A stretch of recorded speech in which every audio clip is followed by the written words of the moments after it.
Justin Futrell, find a way. Find a way, Justin Futrell.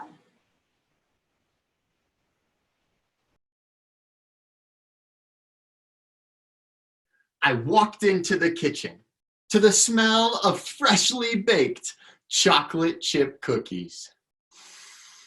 There was Grandma, fluffy white hair, spatula in hand.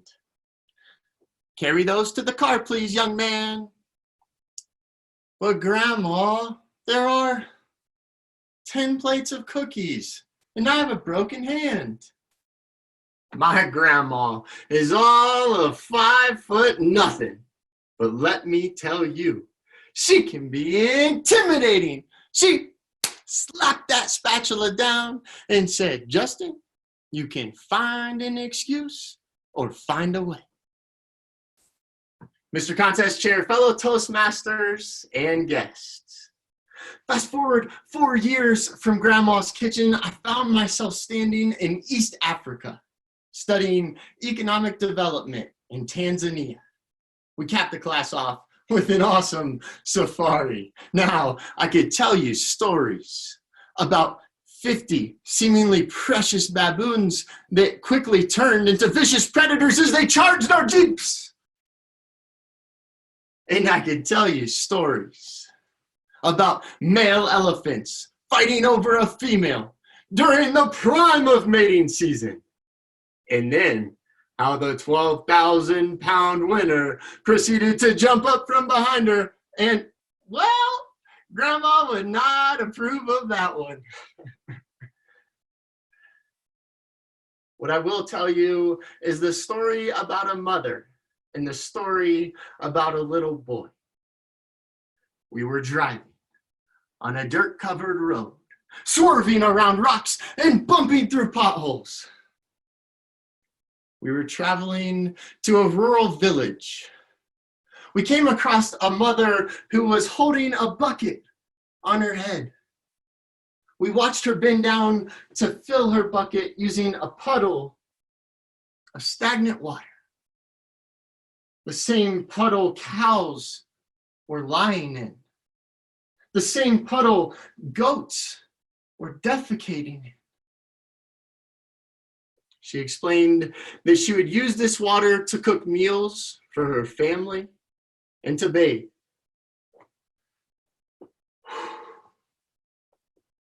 We traveled to another village. We were gathered around a water well that was constructed just 1 year ago. When a little boy caught our attention, he ran up to the spigot, filled his jug with clean water, and happily ran off. It was an amazing sight. And then it hit me.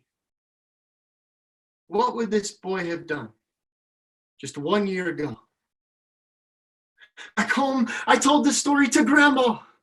There has to be a better way for the mother. Right after I graduate, I'm going to raise money for a water well. As Grandma pulled the last tray of chocolate chip cookies out of the oven, she said, young man, I don't know how many more times I'll be able to tell you this. Find an excuse or find a way. Fast forward 3 more years to last fall, when I found myself holding her hand in the hospital.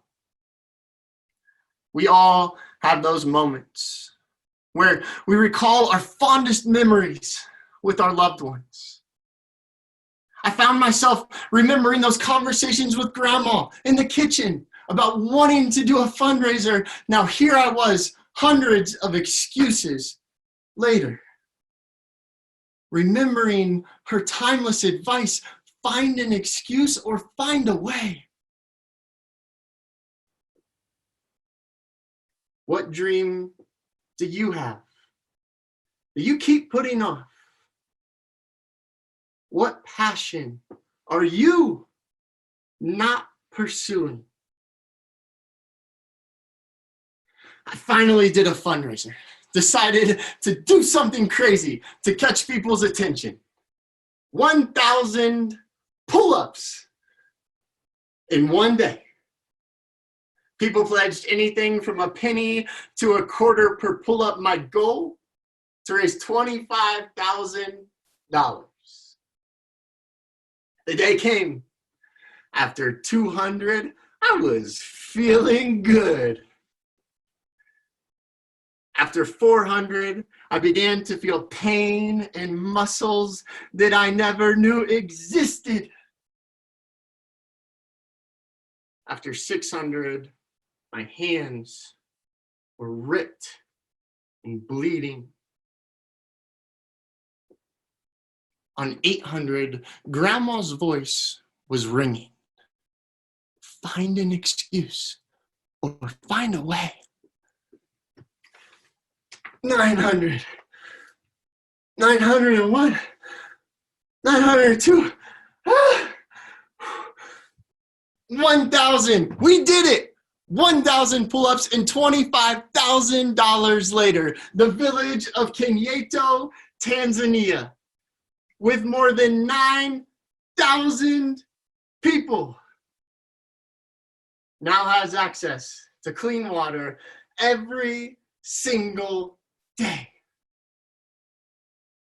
I know that Grandma is standing somewhere, spatula in hand, smiling. What dream, what passion do you have? Let's remember Grandma's words of wisdom. Find an excuse or find a way. Find a way, Mr. Contest Chair.